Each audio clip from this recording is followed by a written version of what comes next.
Rain slammed against the windows as the grandfather clock ticked past midnight. Carter Bell had just poured his second glass of bourbon when a knock rattled the front door. He wasn't expecting anyone. Not tonight. Not ever. His wife was out of town. His security system hadn't chimed, but the knock came again.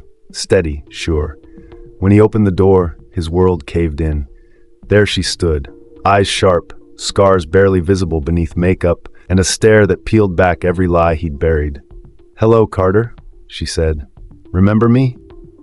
It was autumn in Charleston, South Carolina, the kind of southern charm that made people forget how dangerous secrets could be. The air carried the sweet bite of impending winter, orange leaves curling at the edges of cobblestone streets and the scent of chimney smoke drifting over the Ashley River. Tourists still came, but the season had quieted the city to a hush that made secrets feel heavier.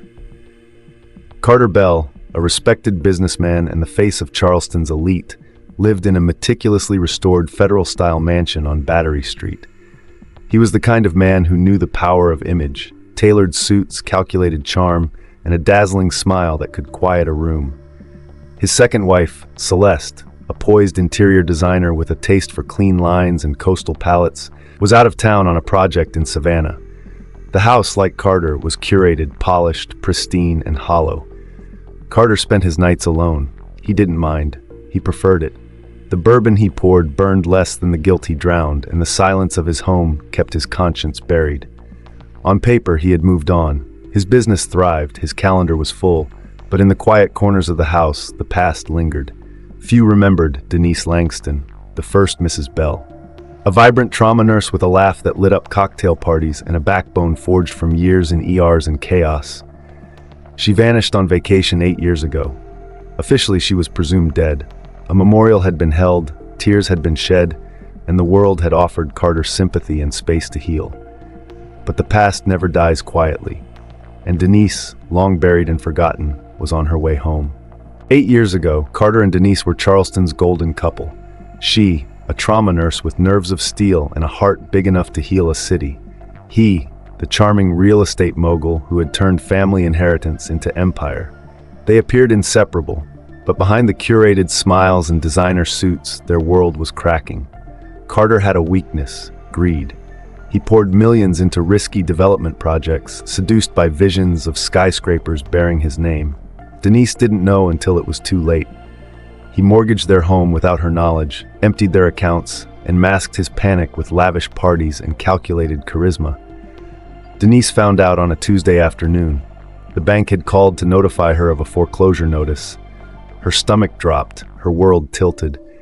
When she confronted Carter, he didn't deny it. He begged, spun stories, promised it would all be fixed. But Denise was done. She wanted out. They planned a trip to Cancun, a last chance, Carter called it. Denise, heartbroken and cautious, agreed. If nothing else, she thought, it would give her closure. But Carter had no intention of letting her go. Not with her threatening to expose everything, not with creditors circling, not when Denise had started speaking with a divorce attorney. The trip was beautiful on the surface. A private rental near the jungle, candlelit dinners, forced laughter. But tension simmered under every smile. On the fourth night, Denise told Carter she was filing. She offered him a way out. No press, no scandal, just a clean break. Instead, he snapped. The fight was vicious. Words turned to shouts, shouts to slaps. Then the gun. Carter had smuggled it in his luggage, one shot to the ribs. Denise dropped, breathless and wide-eyed. He wrapped her in a blanket, carried her into the dense trees, and dug. Her pulse was faint. Her eyes flickered. But Carter didn't notice. He buried her anyway. The next morning, Carter reported her missing at a local station, claimed she went for a walk and never returned. Police shrugged. Tourists disappeared often, no signs of struggle, no body. The file collected dust. Back in Charleston, Carter hosted a memorial. The media mourned. His tears were crocodile. Life insurance payouts came fast. Within a year, he had remarried. But Denise had survived. Buried alive, bleeding and broken, she clawed her way from the dirt. Locals found her near death. She was hospitalized under the name Maria Torres with no ID and no memory. Coma. Rehab. Years of recovery. Then one day, a broken mirror, her reflection, and a spark of memory. Denise remembered everything. Carter always felt a flicker of unease in quiet moments.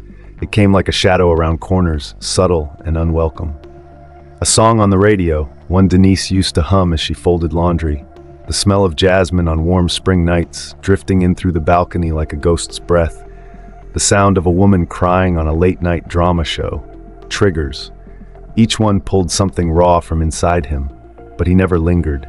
He chalked it all up to guilt, then buried it beneath bourbon and bravado, just like everything else. But the signs were there. Exactly 1 year after Denise disappeared, a letter arrived at his office. No return address, no postage stamp, just slipped under the door like a whispered curse. The envelope was thin. Inside, a single torn piece of paper with 2 handwritten words in red ink, "She knows." His heart stalled in his chest. He read it twice, maybe 3 times, before crumpling it and tossing it in the fireplace. Watched the edges blacken, curl, and disappear. A prank, he told himself. Someone with a cruel sense of humor. An intern playing games. That's all it was. Then came the gala. The Bell Foundation's annual winter benefit. Silk gowns, chamber music, waiters in tuxedos.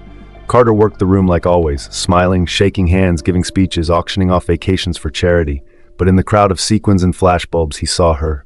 Short curls, familiar eyes, a black dress that made her skin gleam under the chandeliers. She didn't speak. She didn't even blink. She just stared. Carter dropped his wine glass. It shattered at his feet. When he looked up again, she was gone. His hands shook for the rest of the night. He blamed the bourbon, blamed stress, blamed everything but the truth clawing at the inside of his skull. After that, the dreams began.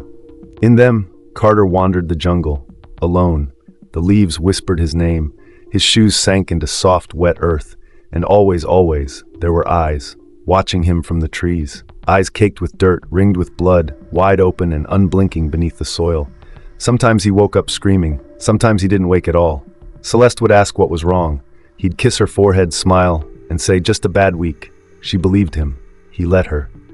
One afternoon, a private investigator appeared on his doorstep. Clean-cut, polite, persistent. "I'm following up on an old cold case," he said. "Denise Langston Bell. You were the last to see her." Carter invited him in, poured him coffee, asked all the right questions with practiced sorrow. Then, after a perfectly timed chuckle and nod, he wrote a check fat enough to make the PI disappear. But something had shifted. The walls felt thinner, the air tighter. Like the past was pressing in through the cracks. And then the phone rang. It was just after midnight. He was alone. Celeste was in New York on a design job. The number was blocked, no voicemail. He answered out of reflex. What he heard turned his blood to ice. "I'm not done yet."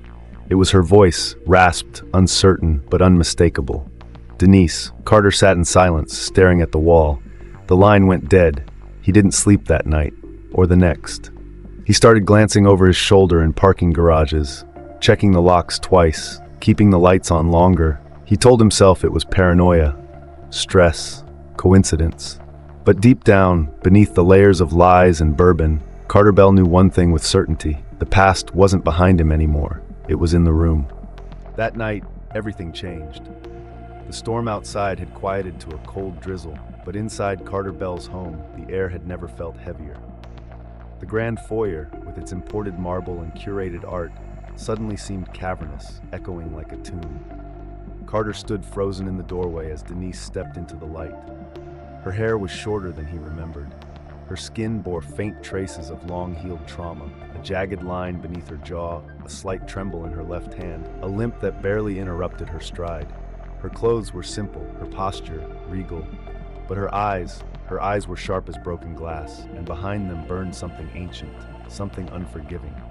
"Denise," his voice cracked. You're dead," she said, her tone cool and measured. "Yeah, that was the idea." Silence settled between them, oppressive and intimate. The ticking of the antique wall clock felt like a countdown. "You should be dead," Carter said, barely above a whisper. "I was," she replied. "You tried your best." His hand twitched toward the kitchen. Denise's gaze followed it. Carter took a step, eyes flicking toward the drawer near the stove, the one that still held the same pistol he'd smuggled to Cancun, the same one that had almost ended her life. Denise let out a dry, joyless laugh. "Don't bother," she said. "I'm not here to kill you." She paused, took another step forward. "Not tonight." Instead, she reached into her coat pocket and pulled out her phone. She held it like a weapon, calm, certain. Her fingers danced over the screen, dialing a number she knew by heart. He tried to speak, maybe plead, maybe reason, but she raised one hand to silence him. Her voice was steady when she spoke. "Yes, I'd like to report an attempted murder. 8 years ago. Name's Denise Langston Bell, and I'm standing in front of the man who tried to bury me alive." Carter's breath caught. "Denise, we can talk about this." "No," she cut him off. "We're done talking." He backed toward the wall, as if the shadows there might save him, but they offered no shelter now. The police arrived in under 20 minutes. Flashing lights bounced off the rain-slicked windows. Carter scrambled, tried denial first, then outrage, then charm. He cycled through his arsenal of lies like a desperate magician with a broken deck.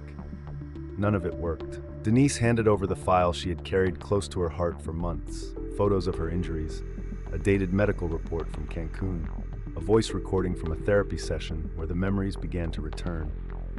Pages from the diary she had written in her own shaky hand after the coma, trying to piece her identity back together like a broken vase. She had built a case, quietly, methodically, unstoppable. The officers listened, they read, and then, with the practiced precision of men who had done this before, they turned to Carter and said, "Mr. Bell, you're under arrest." He didn't fight, he didn't scream. But his eyes followed Denise as they cuffed him, filled with a horror not of discovery, but of inevitability. As he passed her on the way out, she leaned in. Her words were almost kind in their finality. "You buried the wrong woman." Then she stepped aside, letting him walk into the storm, into the flashing lights, into the ending he'd earned. She didn't watch the car drive off. She didn't need to. She already knew how this story ended. The jungle in Cancun whispered secrets no one heard.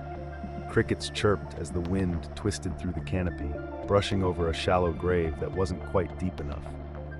It was there Carter knelt, sweat pouring down his back, the shovel shaking in his hands. Denise lay limp in the blanket he'd wrapped around her. Her breath came in shallow rattles he mistook for the wind. He dug like a man possessed. It wasn't rage anymore, it was fear. If Denise exposed him, his empire would collapse. The investors, the press, the elegant mask he wore, all would vanish. She had to disappear. He didn't cry. He didn't scream. He just dug, the blade of the shovel hitting roots, rocks, and once, bone. He jumped when that happened. A deer's remains, perhaps, or some unlucky animal, but it shook him.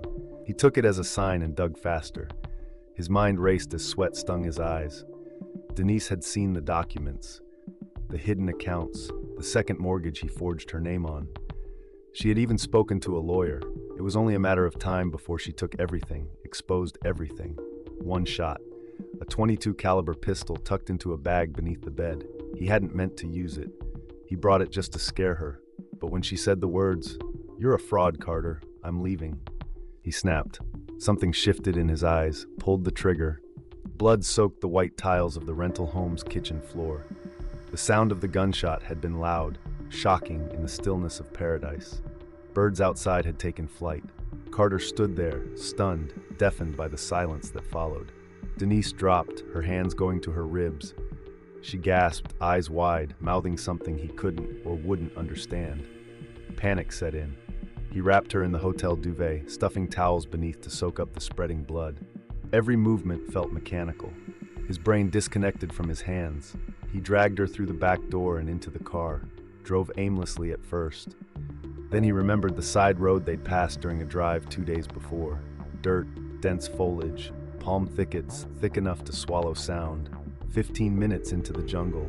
No GPS, just instinct. He turned off the headlights and let the moon guide him.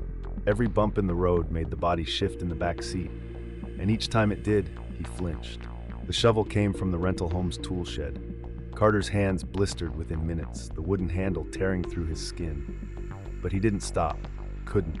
The sun was close to rising, and he didn't know how long he had. He laid her in the grave without ceremony. One final glance, her chest still, eyes closed, mouth slightly open. But Denise wasn't dead. Inside the shallow grave, her mind floated between darkness and a painful roar. Her chest burned, her legs twitched. She wanted to scream, but the dirt pressed against her lips, her fingers clawed. Something primal woke inside her. She pushed, the soil gave, it was slow. agonizing. But her body remembered how to fight. She didn't know who she was or where, but something deep inside told her she shouldn't be under the earth. She broke through to air just before blacking out. By dawn, a passing villager found her half-buried body sprawled in leaves. He thought she was a ghost. Her skin was gray, her lips cracked, her breathing shallow. When she stirred, he screamed and ran, but eventually returned with others. At the hospital, she was a Jane Doe. No ID, no memory. The bullet had missed her heart by inches. Her skull had a hairline fracture. They stitched her up, pumped her full of antibiotics, and kept her in intensive care. She drifted in and out of consciousness for weeks. A nurse named Anna became her anchor, kind, patient, and intuitive. She called the survivor Maria after her own sister, who had disappeared during a hurricane years earlier. The name stuck. Maria couldn't remember anything. Her name, her past, the man who had tried to kill her. She had nightmares, yes, but no words to explain them. Just darkness, dirt, and the unbearable feeling of being alone. Recovery was slow. Months passed. She learned to walk again, one trembling step at a time. Her voice returned in fragments. She learned Spanish slowly, then English again, as if it were new. She worked odd jobs under Anna's guidance, helping with laundry at the hospital, preparing meals, sweeping sidewalks. Quiet work, invisible work. And then, one day, everything changed. In a Cancun marketplace, she passed a tourist wearing a faded Charleston tourist tee. The sight hit her like a blade. Her hand trembled, her knees buckled. Images slammed into her like a tidal wave. A white dress, a gold ring, a house with blue shutters, a man with dead eyes. That night, she dreamed of her own name. She awoke, whispering it. Denise Langston Bell. The rest came in flashes. A wedding, a voice, a gun, a grave. And suddenly, the dirt wasn't just in her nightmares. It was under her nails again, in her lungs. The pain sharpened, the fog lifted. She remembered everything. The arrest sent shockwaves through Charleston. News helicopters hovered over Battery Street as reporters camped outside Carter's estate. Local stations broke from scheduled programming. Mogul accused in wife's 8-year-old disappearance. The headline crawled across every screen from Georgia to North Carolina. Social media exploded. Photos of Carter and Denise in their wedding attire circulated next to his mugshot, smiling, confident, cuffed. Celeste returned from New York the next morning. Cameras caught her at the airport, shoulders slumped, sunglasses hiding her swollen eyes. He told me she drowned, she whispered to a reporter, that there was nothing anyone could do. Her statement trended for 2 days. By the third, she'd filed for divorce. Denise, meanwhile, remained out of sight. She was escorted from the property in a black SUV, protected by plainclothes officers. Authorities shielded her from the frenzy. The survivor of an 8-year lie had reemerged, and the world wasn't ready. Whispers, of course, started immediately. Was she really Denise Langston Bell? Could anyone really survive what she claimed? Was this a scam, a revenge plot, a made-for-TV melodrama? The disbelief echoed louder than support at first. But then the facts spoke louder. The evidence was irrefutable. DNA tests matched the samples from her past hospital employment. Her fingerprint records from nursing certification aligned perfectly. Her journals were filled with names, events, and places, verified by dated photos. The scars were visible, one beneath her collarbone where the bullet grazed bone, another on her scalp where surgery had been performed. A plastic surgeon from Cancun came forward to confirm he operated on a Jane Doe under government care. Bullet wound, skull fracture, no memory. Denise had come back from the dead, and she was furious. Carter's defense team scrambled. They filed motions, hired consultants, spun every narrative they could imagine. Mistaken identity, long-term psychosis, delusional trauma response, but none of it landed. The woman who took the stand wasn't unhinged. She was focused, controlled, terrifyingly composed. Her testimony was a scalpel. She recounted the jungle, the cold soil, the moment her lungs filled with dirt, the years of silence, recovery, rediscovery. Then she pulled a folded letter from her bag and read it aloud in court. A letter she had written to Carter the night before the shooting, found by investigators inside a sealed suitcase at the rental home. It ended with a line that hung in the courtroom like a blade. Even if I leave quietly, the truth will outlive us both. The courtroom held its breath. Back in Charleston, cracks began to form. Neighbors remembered things. He changed after Cancun, one said. Got colder, sharper, like something haunted him. Another claimed they'd seen him burn a photo in his backyard fireplace 2 months after Denise's disappearance. The rumors turned to statements. The statements became affidavits. Denise visited the old house once, just once. She walked through the rooms that had once held dreams and routines. Her perfume still faintly clung to the curtains in the master bedroom. In Carter's study, her wedding photo remained, face down, cracked. She didn't touch it. Celeste had already packed and left by then. The house was silent. Denise didn't stay long. Meanwhile, suspicion didn't stop at Carter. Journalists dug deeper. Financial irregularities surfaced. Wire transfers linked to shell companies in the Cayman Islands. Offshore accounts, bribes. One of Carter's business partners stepped down from his firm and issued a public apology. Another was indicted on unrelated fraud charges within weeks. The empire Carter built on charm and deception began to collapse like a paper house in a rainstorm.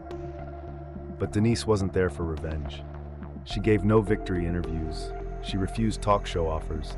She ignored lucrative podcast deals and declined a primetime special. When asked by her attorney what she wanted, she said, "The truth. For myself. For the woman who died out there. For every woman who loved a man who smiled too much and lied even better." And this time, the world listened. The case moved quickly once Denise surfaced. Charleston detectives reopened the cold file. What had once been a simple missing person report was now an active homicide investigation. The name Denise Langston Bell was no longer just a line in an old police file. It was a headline, a reckoning, a resurrection. But they had no body, no weapon, no confession. What they had was a woman who had clawed her way out of a shallow grave and returned not only with a name, but a story, and the receipts to prove it. Denise had spent years quietly building her case. She had returned to the rental property in Cancun, now a hollowed-out shell used occasionally by squatters and drug runners. There, beneath warped floorboards, she found a dark stain. Blood. She took photographs, collected a wood fragment, and handed them over to investigators in Charleston. Her hospital records were extensive. There were surgical notes, photos of injuries, X-rays, and CT scans from the Cancun Public Hospital. A trauma surgeon had documented the bullet's path and the signs of shallow burial. Scrapes, embedded dirt, early signs of infection. They had no name for her at the time, but Denise did. She now owned it all. She even hacked into Carter's old laptop. He never changed the password, still used his college football number and the year he graduated. Inside, she recovered damning emails. Messages to real estate partners warning of cash flow issues. One sent just 2 days before the trip read, "If she finds out, I'm done." The district attorney formed a dedicated task force. They brought in forensic specialists, trauma psychologists, and even a forensic botanist from Georgia State University who examined the dirt embedded in Denise's old clothing and matched it precisely to flora near the jungle trail outside Cancun. Celeste, Carter's new wife, agreed to testify. Denise had never spoken to her directly, but the two women shared something wordless, something forged in silence. Celeste turned over Carter's journals. She had once discovered a small revolver hidden in a locked drawer, unregistered, consistent with the caliber Denise described. Investigators pored over Carter's finances. A disturbing pattern emerged. Large cash withdrawals in the days before the trip, sudden increases in Denise's life insurance policy, and a newly opened foreign bank account under a pseudonym, one linked to Carter's old college nickname. But the true breakthrough came from thousands of miles away. Miguel Ortega, a local guide in Cancun, contacted the American embassy. He had heard whispers on the street, saw a news report online. He remembered helping a woman years ago, bloodied, confused, wandering barefoot near the edge of the jungle. She couldn't speak, but she clung to his arm. He had snapped a photo, thinking she might be a runaway or trafficking victim. The image was grainy but unmistakable. Denise, dazed, filthy, and alive. Armed with this, prosecutors constructed a timeline and a story so precise it silenced skeptics.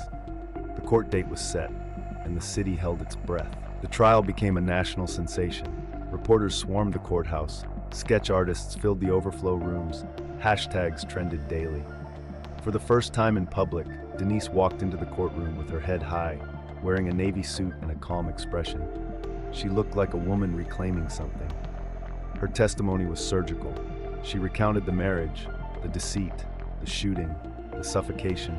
She described waking underground, recalled dirt in her lungs, told them about the villager who found her, about Anna, the nurse who gave her the name Maria, about the moment, years later, in a marketplace when her past came rushing back like a storm. Carter's lawyers tried to paint her as unstable, vindictive, mentally ill. They called in a psychiatrist to suggest that memory after coma was unreliable. They hinted she was a scam artist, a woman with nothing to lose and everything to gain. But Denise never faltered. She never raised her voice. She never cried. In cross-examination, she calmly dismantled every accusation. When Carter's attorney asked how she could be sure it was Carter who shot her, she answered, "Because I saw his face when he did it, and I never forgot the look in his eyes." Then came the final nail in Carter's defense. Voicemails. Intercepted emails to an old mistress. He had confessed being done with Denise, claimed she'd ruined everything, and that he'd finally fixed it. Financial records traced thousands in hush money. 2 real estate partners were subpoenaed and gave damning testimony. One admitted Carter had told him, "Sometimes you have to take drastic measures to protect what's yours." The defense crumbled. Carter never took the stand. By week 3, even his own legal team looked defeated. The jury deliberated for 6 hours. The courtroom was silent as the foreman stood. On the charge of attempted murder, we find the defendant guilty. On the charges of insurance fraud and obstruction of justice, guilty. Guilty. Denise didn't move, didn't speak. But in that moment, she finally exhaled, not just for herself, but for every woman who never made it out of the grave. Carter Bell was sentenced to life without parole. The courtroom was silent as the judge read the verdict, each word reverberating like a nail into a long-buried coffin. Carter stood stone still as the final sentence landed. He didn't flinch. He didn't blink. Even he seemed to accept the inevitable. Perhaps he was relieved. After years of pretending, of performance, of smiling while keeping secrets buried deeper than Denise had ever been, perhaps it was a strange kind of peace. Denise didn't cry in the courtroom. She sat still, her expression unreadable. The quiet strength in her posture never wavered. But when she stepped outside into the Charleston sun, the first light she truly felt in almost a decade, her chest cracked open. The tears came, not from grief, not from pain, but from release. The media swarmed immediately, microphones shoved in her face, a dozen versions of the same question, "Do you forgive him?" She didn't answer. Not then. The aftermath was immediate and brutal. Carter's empire crumbled overnight. Shareholders pulled out. Former business partners scrambled to distance themselves. Lawsuits rolled in like a tide, each one digging deeper into the ruins of his fortune. His name was pulled off foundation buildings, scrubbed from scholarship funds, erased from Charleston's list of favorite sons. His estate on Battery Street, the house where Denise once lived and nearly died, was seized by the IRS. Celeste, his second wife, filed for annulment within a week. She fled Charleston entirely. Her boutique shuttered. She declined all interviews, disappearing into anonymity. And Denise, she didn't gloat. She didn't bask. She simply told her story, once. She published a memoir titled Buried Twice. It climbed to the top of bestseller lists within a week. Readers called it haunting, powerful, unforgettable. Victims of abuse found their own stories between its pages. Survivors sent her letters, thousands of them. But after the book tour, Denise stepped away. No more interviews, no documentaries.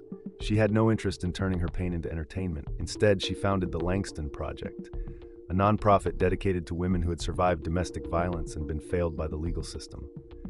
The organization started small, with counseling groups and shelter partnerships, but quickly it grew. Legal aid clinics, survivor retreats, lobbying efforts. Denise kept her name quiet, but her mission loud. Her face rarely appeared in the press, but her presence lingered behind every rescued woman, every overturned conviction, every survivor who whispered, "You helped me." Still, some nights, she dreamed of the grave, of dirt pressing against her chest, of darkness, of not being believed. But each morning, she woke stronger, and each day that passed, she reclaimed another part of herself. There was one moment that no one saw, no cameras, no headlines. 3 months after the sentencing, Denise visited the prison. She didn't tell anyone. She didn't even speak to him. She sat across the glass, holding the phone, while Carter stared at her with hollow eyes. He had aged decades in weeks. Gone was the polished mogul, the smug socialite. In his place was a man who had nothing left to hide behind. "I don't want anything from you," she said, breaking the silence. He stared. "I came to show you that you didn't win, that you never did." He opened his mouth, perhaps to apologize, perhaps to explain. She hung up the phone, stood and walked away. Outside, she didn't cry, she didn't tremble, she exhaled. That night, she wrote her final journal entry. "I died once, but I got back up. He buried my body, not my voice." In time, Charleston changed. Denise saw it in small ways. Police departments expanding their cold case units, judges referencing trauma psychology in court, shelters funded by anonymous donations. Women she had never met walked up to her in grocery stores, whispered thank yous with tears in their eyes. Some handed her folded notes, others simply hugged her. No words needed. But Denise didn't just become a symbol, she became a force. She spoke once at a private fundraiser, not for money, but for momentum. In a quiet ballroom with $100 plates, she said, "I was left for dead, but I returned so others wouldn't have to." And the room stood to their feet. Years from now, people would remember Carter Bell as a cautionary tale. But they would remember Denise Langston Bell as something else entirely, a woman who was buried and bloomed. On the first anniversary of Carter's conviction, Denise returned to the Charleston waterfront. She sat on a bench by the harbor where she and Carter once walked hand in hand. The breeze was warm. The city was unchanged, but she was not. A young woman approached, nervous, hesitant. "Miss Langston, you don't know me. I just wanted to say thank you for speaking, for surviving." Denise smiled softly. "That's what we do. We survive." She watched the woman walk away, and in that moment, Denise realized something profound. She wasn't a ghost of her former self. She was the architect of something entirely new. No longer a victim, no longer a secret, no longer buried. As the sun dipped below the horizon, Denise stood, turned her back on the harbor, and walked forward, into the light. Even when the world tries to bury you, the light inside you remembers the way out. Speak your truth.